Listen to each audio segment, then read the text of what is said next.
Kashmir to Hyderabad इथपर्यंत खूप सुंदर वाटलं, परंतु तेलंगणा जसं आम्ही क्रॉस करत गेलो तसं दूर दूर रस्त्यावर कुठल्याच प्रकारच्या सुविधा नव्हत्या. पेट्रोल पंप 10-10, 15-15, 20-20 किलोमीटरवर होते. पाणी घेण्यासाठी कुठे स्टॉल्स नव्हते. कारण तो गुड मॉर्निंग, मी अनिल रामचंद्र गाडे. माझे वय सध्या 64 वर्ष आहे. मी मीरा भाईंदर ॲक्टिव्ह सायकलिस्ट ग्रुपचा सदस्य गेले 4 वर्षापासून आहे.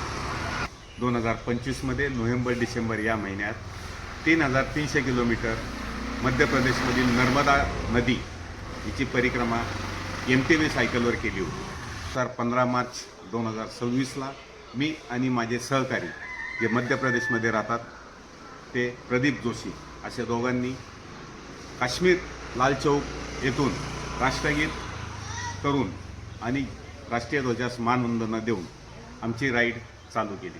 13 राज्य क्रॉस करून 4 मे 2025 रोजी कन्याकुमारी येथे पोहोचलो आणि टोटल अंतर 4212 किलोमीटर. हे अंतर केवळ 50 दिवसात ऊन, वारा, पाऊस आणि निसर्गातले अनेक बदल यांची प्रतिकार करत आणि त्यांच्या सानिध्यात आम्ही आमची राईड पूर्ण केली. तुम्हाला सायकलिंगची आवड कशी निर्माण झाली? सायकलिंगची आवड सुरुवातीपासून मी युनिफॉर्म एजन्सीमध्ये काम केलेलं आहे. त्यामुळे मला व्यायामाची आवड होती, बॉडी फिटनेसची आवड होती. सेवानिवृत्त झाल्यानंतर एक निश्चय केला, जर आपण घरात बसून राहिलो तर गुडघेदुखी, पाठदुखी अशा आजारांनी त्रस्त होणार आणि आपला वेळ निघणार नाही. म्हणून मला एक प्रकारे व्यायामाच्या माध्यमातून सायकलीची आवड निर्माण झाली. टोटल तुम्ही जे सायकलिंग करत होता तुमचं सायकलवर वेट किती होतं? माझ्या सायकलवर सुमारे 25 ते 27 किलोमीटरचे वेट होते. म्हणजे एक्झॅक्टली काय त्या वेटमध्ये काय काय होतं? त्यामध्ये सायकलिंगचे टी-शर्ट्स, शॉर्ट्स, बेडिंग, टूल्स, सायकलची एक्स्ट्रा चेन घेतली होती, ट्यूब होती, एक्स्ट्रा एअर पंप होता, पंक्चरचं सामान होतं.